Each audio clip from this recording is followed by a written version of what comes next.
नमस्कार मित्रांनो. आज एपिसोडमध्ये सायली फायनली तन्वीच्या पाठीवरचा व्रण बघणार आहे. कारण तिने जबरदस्ती तिला स्लीवलेस ब्लाऊज घालायला लावलेला असतो आणि कल्पनाकडची तिने साडी घेतलेली असते. त्याच्यावर मॅचिंग ब्लाऊज म्हणून तन्वीने एक स्लीवलेस गोल्डन रंगाचा ब्लाऊज घातलेला असतो आणि त्याच्यामुळे सायलीला तिच्या पाठीवरची भाजलेली खूण दिसते. चला बघूया एपिसोडमध्ये काय होतं. एपिसोडच्या सुरुवातीला दाखवतात की सायली देवी आईची पूजा करत असते. कल्पना तेवढ्या तिकडे येते आणि म्हणते की सायली, तू आल्यापासून मला काही प्रॉब्लेमच नाही आहे. आता मला ह्या सगळ्या गोष्टींचं लक्षच द्यायला नाही लागत. तू सगळं कसं देवाचं यथाकथित करतेस. सायली म्हणते, आई मला ह्या सगळ्या गोष्टींची ना मनापासून सवय आहे, त्याच्यामुळे मला खूप आवडतं हे सगळं करायला. कल्पना म्हणते, अगं इथे ना एक दागिन्यांचा बॉक्स ठेवला होता, मी खूण करून ठेवली होती, तो बॉक्स कुठे गेला. सायली म्हणते, खूण करून ठेवली होती. कल्पना म्हणते, अगं आता ना वयोमानाप्रमाणे मला ना काही आठवत नाही, म्हणून अशा खुणा करून ठेवते. त्या खुणा माझ्या लक्षात राहतात, म्हणजे कोणती कुठे गोष्ट ठेवली आहे हे पटकन मला सापडतं. सायली म्हणते, तो दागिन्यांचा बॉक्स तिथे टी व्हीजवळ ठेवला आहे. कल्पना म्हणते, बघ किती छान ना, त्याच्यामुळे हे सगळ्या गोष्टी लक्षात राहतात. तसं पण तुला माहिती आहे का, लहानपणी आहे ना मला सगळ्यांना ना कोपरा माळ्याची सवय होती आणि मग त्याची आठवण म्हणून आईने ना मला एकदा कोपऱ्यावर चटकाच दिला. त्याच्यानंतर माझ्या नेहमी लक्षात राहिलं की कोणाला कोपरा मारायचा नाही. सायलीला ह्याच्यावरून एक गोष्ट आठवते, ती म्हणजे आज काहीही करून तन्वीच्या पाठीवरचा चटक्याचा डाग बघायलाच पाहिजे. ती कल्पनाला म्हणते, आई तुमच्याकडे जरीकाठाची कोणती साडी आहे का हो, कोरी, कधी न नेसलेली. कल्पना म्हणते, हो आहे ना, माझ्या मैत्रिणीने एका लग्नामध्ये दिली होती. सायली म्हणते, एक काम कराल का, ती जरीकाठाची साडी तन्वीला द्याल का घालायला. कल्पना म्हणते, काय तन्वीला, मला तर अजिबात इच्छा नाही आहे माझी कोणती साडी तन्वीला द्यायची. सायली म्हणते, आई मी म्हणते म्हणून द्या ना प्लीज. कल्पना म्हणते, अगं जरी मी ती साडी दिली तरी त्याच्यावर मॅचिंग ब्लाऊज कुठे आहे. सायली म्हणते, अहो तिच्याकडे ना एक स्लीवलेस ब्लाऊज आहे मॅचिंग, मला माहिती आहे. कल्पना म्हणते, तुला कसं माहिती. सायली म्हणते, अहो बाकीची कामं मीच तर करते, तिचे कपडे धुवायचे, इस्त्रीला द्यायचे, त्याच्यामुळे कोणाकडे काय कपडे हे सगळं मला माहिती आहे. एक काम करा, तुम्ही ती साडी तिला द्या. कल्पना म्हणते, पण गुढीपाडव्याच्या दिवशी स्लीवलेस ब्लाऊज.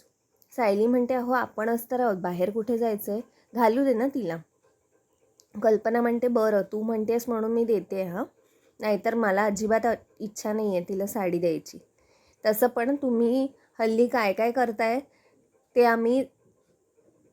तुम्ही जे काय सांगता ते आम्ही सगळं करतोय, कारण आम्हाला तुमच्यावर पूर्ण विश्वास आहे. पण नक्की हे आता काय डोक्यात आलं आहे तुझ्या. सायली म्हणते, वेळ आली की सगळ्यांसमोर येईलच सगळं. आत्ता आम्ही तन्वीभोवती असं जाळं गुंफतोय ना की ती त्याच्यातून बाहेरच येऊ नाही शकणार.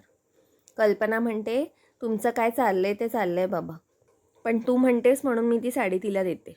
नंतर आपल्याला दाखवतात की सगळे सुभेदार गुढीपाडव्याची तयारी करण्यात मग्न असतात. अर्जुन आणि अश्विन हार बनवत असतात. सायली नैवेद्याला लागलेली असते आणि कल्पना आणि प्रताप गुढीची तयारी करत असतात. एवढं सगळं झाल्यानंतर शेवटी तन्वी धावत येते आणि म्हणते, सॉरी मला पण मदत यायची होती, पण मी जरा डोळा लागला, माहिती नाही मला यायला जरा उशीर झाला. कल्पना म्हणते, अगं काही हरकत नाही. तन्वी मनात म्हणते की मी मुद्दामूनच उशिरा आले, मला वाटलं सायलीने सगळी कामं केली असतील, थोडा तरी आराम मिळेल, पण कसलं काय. कल्पना म्हणते, अगं तन्वी तुला कामं करायची आहेत ना, एक काम कर, कडुलिंबाचा पाना घेऊन ये गार्डनमधून. तन्वी म्हणते, मी आत्ता, जरा ऊन ओसरू दे मग जाते. प्रताप म्हणतो, मग गुढी कधी उभारायची, संध्याकाळी. अगं आत्ता पाना हवाय ना, तर आत्ताच लागेल ना, जा आता घेऊन ये. आणि हो तन्वी, साखरेच्या गाठी पण बनव, नैवेद्यासाठी लागतात ना. तन्वी म्हणते, नाही नाही मला नाही येत बनवता. कल्पना म्हणते, अगं मग शिक, त्याच्यात काय. कल्पना सायलीला म्हणते, सायली जा जरा अस्मिता आणि बाळाला घेऊन ये. तेवढ्यात अस्मिता घेऊनच येते बाळाला. सगळे बाळाची वाटच बघत असतात आणि सगळे बाळाशी एकत्र खेळायला लागतात. तेवढ्यात तिकडे सचिन येतो. सचिनला बघून सगळ्यांची तोंडच खाली पडतात. पण सायली सगळ्यांना सांगते की आजचा दिवस तरी व्यवस्थित राहा, नाहीतर सगळ्यांचा मूड खराब होईल उगाच. सचिन सगळ्यांना विश करतो, हॅप्पी गुढीपाडवा, पण कोण काही उत्तरच देत नाही. कल्पना लगेच विषय बदलायला म्हणते, तन्वी अगं कडुलिंबाची पानं घेऊन येतेस ना, जा पटकन. इकडे तन्वी विचार करत असते की काल सदाचा आणि महिन्याचा काही मेसेजच नाही आला आहे. दर 1-1 तासाला जर मेसेज करणारी बाई आणि एवढा वेळ शांत बसली आहे, काय माहिती. जाऊ दे, गुढीपाडवा साजरा करत असतील. इकडे सायली आणि अर्जुन त्यांच्या खोलीत येतात चांदीची भांडी आणायला. सायली अर्जुनला म्हणते की एवढा वेळ जर मैनाने तन्वीला मेसेज नाही केला तर तन्वीला डाऊट येईल आणि ती लगेच जाईल तिकडे, जिकडे तिला लपवले तिकडे बघायला. एक काम करूया, आपण तिच्या फोनवरून मेसेज करूया. कारण सायलीने मैनाचा फोन स्वतःकडे ठेवलेला असतो. सायली लगेच तन्वीला मेसेज करते मैनाच्या फोनवरून की काय गं पोरे, किती तास झाले तू आलीच नाहीस आमच्याकडे. डॉक्टरला पाठवणार होतीस ना आणि पैसे घेऊन तुझा माणूस येणार होता ना, त्याचं काय झालं? तुझ्या बापाला बरं नाही बघ, कधी पाठवतेस पैसे, लवकर ये ना. इकडे तन्वीला मेसेज आल्यानंतर तन्वी म्हणते बघ, बोलतच होते. सैतानाचा आठवण झाली आणि सैतानाचा मेसेज आला लगेच. पण या सदाच्या तब्येतीचं आता नवीन काय झालं आहे? मरू दे, मला काय करायचं आहे. तेवढ्यात अश्विन येतो आणि विचारतो की अगं पाला काढून झाला का? तन्वी म्हणते हो हो आले. इकडे सगळे सुभेदार आपापल्या कामांमध्ये मग्न असतात. सचिन अस्मिताला म्हणतो की बाबांना विचार ना, त्या पैशाचं काय झालं, त्या मॅनेजरशी बोललात काय? अस्मिता म्हणते आत्ता आत्ता कशाला, जरा थांब ना, पूजा विजा तरी होऊ दे. सचिन म्हणतो पूजेचा काय संबंध आहे? तेवढ्यात सचिनला कोणातरी फोन येतो. तो म्हणतो हे बघ, फोन आला आता परत, मी आता ह्यांना काय उत्तरं देऊ. इकडे सचिन बाहेर जाऊन त्या माणसाशी फोनवर बोलत असतो. तो म्हणतो अहो माझ्या बायकोच्या अकाउंटचा काहीतरी प्रॉब्लेम झाला आहे म्हणून मला इन्स्टॉलमेंट भरता येत नाही, मला 2च दिवस द्या, मी देईन. ओ नाही, मी तुमचे पैसे बुडवणार. हे सगळं अर्जुन, प्रताप आणि अश्विन मागून ऐकत असतात कारण ते गुढी उभारायला बाहेर आलेले असतात. अर्जुन त्याला काय बोलायलाच जातो तेव्हा प्रताप त्याला म्हणतो की नको, काही बोलू नकोस, आधी आपण गुढी उभारूया, मग नंतर हे निस्तारूया. इकडे सगळ्या घरातल्या बायका रेडी व्हायला जातात. तेव्हा कल्पना तन्वीसाठी खास साडी घेऊन येते आणि म्हणते तन्वी, ही तुझ्याकरता साडी आणली आहे मी. तन्वी म्हणते माझ्यासाठी? कल्पना म्हणते हो, तुझ्यासाठी खास, तुला छान शोभून दिसेल ही साडी. तन्वी म्हणते पण ह्याच्यावरचा मॅचिंग ब्लाऊज आहे ॲक्च्युली माझ्याकडे, पण तो स्लीवलेस आहे. कल्पना म्हणते अगं काही हरकत नाही, थोड्या वेळासाठीच घालायची आहे ना, स्लीवलेस ब्लाऊज तर स्लीवलेस ब्लाऊज घाल, ठीक आहे. सायली कल्पनाला सांगते की आई तुम्ही जरा तन्वीला सांगा की सायली येते तुला साडीला मदत करायला, कारण ती बराच वेळ काढत असते. तेव्हा कल्पना लगेच तन्वीच्या खोलीजवळ जाते आणि सांगते की अगं अजून तुझी साडी नेसून झाली का नाही, चल आम्ही गुढी उभारायला चाललो आहे. तन्वी म्हणते आई थोडा वेळ जातोय साडी नेसायला. कल्पना म्हणते एक काम करते, मी सायलीला पाठवते तुझी मदत करायला, म्हणजे तुझी पटकन साडी नेसून होईल.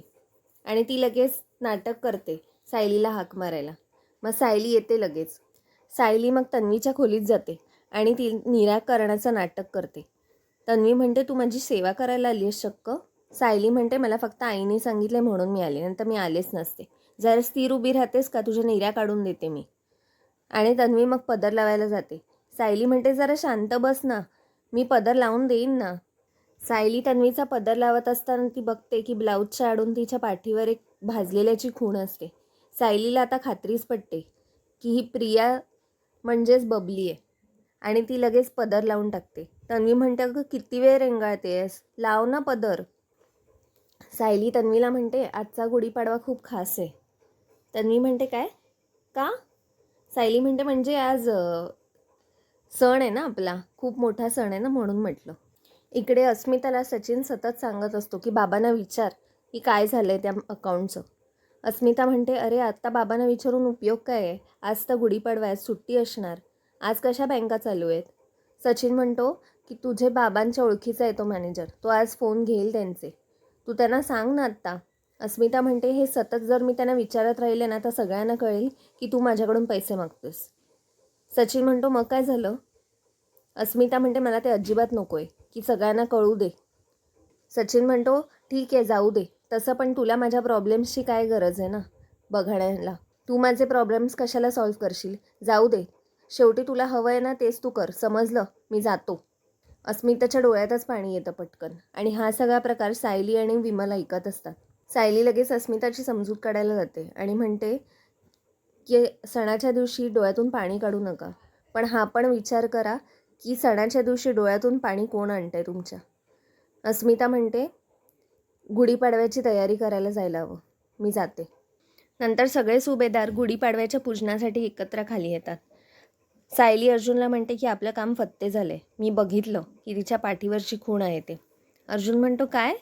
गुढीपाडव्याच्या दिवशी म्हणजे तू जिंकलीस. सायली लगेच अर्जुनला ते दाखवायला जाते. ती म्हणते प्रिया अगं पदर तुझा खाली निसटतोय, असं काय लावलंयस? थांब मी लावते. आणि ती नीट करायला जाते पदर, तेव्हा अर्जुनला ती खूण दाखवते. मित्रांनो, आजचा भाग इथेच संपला. पुढील भागात आपल्याला दाखवतात की अर्जुन सदा मैनाकडे जातो आणि तो म्हणतो की माझ्या बायकोने जे चॅलेंज दिलं ना ते पूर्ण करायला आले. मैना म्हणते तुझी बायको आत्ता कुठे आहे, मग काय करते? अर्जुन म्हणतो ती तुम्हाला पुरावा देते, हे बघा. आणि सायलीचा व्हिडिओ कॉल आलेला असतो. तिने तन्वीच्या बेडरूमचा दरवाजा थोडासा उघडलेला असतो आणि ती तन्वीला रेकॉर्ड करत असते. तन्वीला तेवढ्यात सदाचा मेसेज येतो की बापाला बरं नाही आहे, तुझ्या पैसे पाठव काही करू, नाहीतर तो मरेल. तन्वी म्हणते मेला तर बरंच होईल, माझ्या डोक्याची भुणभुण तरी जाईल आणि त्याच्याबरोबर मैना मेली तर अजूनच छान, नाहीतर माझ्या गळ्याभोवती फासच असेल. हे सारखे माझ्या माग्यावर राहिले तर एवढे पैसे कुठून देणार दरवेळी हे ना. हो म्हटलं की चला पैसे द्या, जाऊ दे, हे दोघे पण गेले ना तर बरंच वाटेल मला. आणि हा सगळा व्हिडिओ रेकॉर्डिंग मैना बघत असते. तिला फार वाईट वाटतं. मित्रांनो, आपण भेटूया पुढच्या भागात. चॅनलला सबस्क्राईब करायला विसरू नका. बाय.